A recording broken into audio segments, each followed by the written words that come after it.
Kannur Eranholi bomb സ്ഫോടനത്തിൽ ഞെട്ടിപ്പിക്കുന്ന വെളിപ്പെടുത്തലുമായി മരിച്ച വേലായുധന്റെ അയൽവാസിയായ യുവതി പ്രദേശത്ത് മുൻപും ബോംബ് നിർമ്മാണം നടന്നിട്ടുണ്ട്. ഭയം കൊണ്ടാണ് ആരും തുറന്നു പറയാത്തതെന്നും സഹികെട്ടാണ് ഇപ്പോൾ തുറന്നു പറയുന്നതെന്നുമായിരുന്നു അയൽവാസിയായ സീനയുടെ പ്രതികരണം.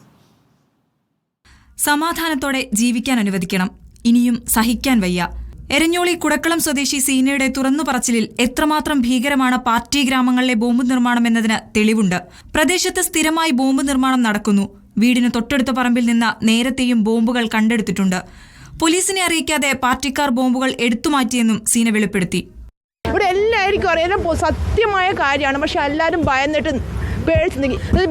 ബോംബ് അവർ കൊണ്ടുവച്ചിട്ടുണ്ട്, ഞങ്ങൾക്ക് പേടിയാവുന്നതിന് വാടകക്കാർ വാടക ഒഴിഞ്ഞു പോയി. ഈ വീടിന്റെ പറമ്പത്ത് നിന്ന് 3 ബോംബ് ഇവരെടുത്തുകൊണ്ട് പോയിട്ടുണ്ട്. പോലീസിനൊന്നും ഇവർ പറയാൻ ഞങ്ങളെ ഏൽപ്പിച്ചിട്ടുണ്ട്.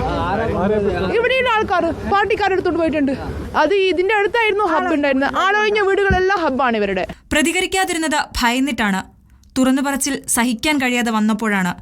ജീവിക്കാൻ അനുവദിക്കണമെന്ന് കൈകൂപ്പിയാണ് സീനയുടെ അഭ്യർത്ഥന. ബോംബ് ശേഖരം കണ്ടെത്താൻ പോലീസ് ശക്തമായ പരിശോധന നടത്തുമ്പോഴും ബോംബ് നിർമ്മാണത്തിനും ശേഖരിക്കുന്നതിനും യാതൊരു തടസ്സവുമില്ലെന്നതാണ് വെളിപ്പെടുത്തലിലൂടെ വ്യക്തമാവുന്നത്. ജനങ്ങൾ ബോംബ് രാഷ്ട്രീയക്കാരെ കൊണ്ട് പൊറുതിമുട്ടിയിരിക്കുകയാണ്. സമാധാനം സ്ഥാപിക്കാൻ രാഷ്ട്രീയ പാർട്ടികൾ ആത്മാർത്ഥമായ ഇടപെടൽ നടത്തിയേ മതിയാകൂ. റിപ്പോർട്ടർ, കണ്ണൂർ.